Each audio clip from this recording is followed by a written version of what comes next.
मूषिकवाहन मोदकहस्त चामरकर्ण विलम्बित सूत्र वामन रूप महेश्वर पुत्र दीन विनायक पाद नमस्ते मूषिकवाहन मोदकहस्त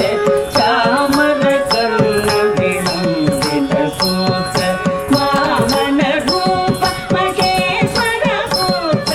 दीन विनायक पाद नमस्ते दीन विनायक पाद नमस्ते सरस्वती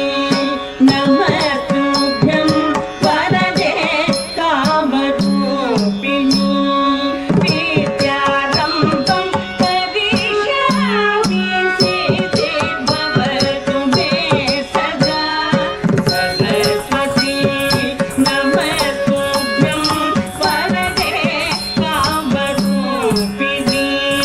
विद्यारम्भं करिष्यामि सिद्धिर्भवतु मे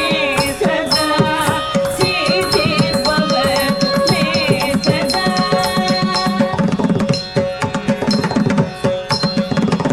नमस्तेऽस्तु महामाये श्रीपीठे सुरपूजिते शङ्खचक्र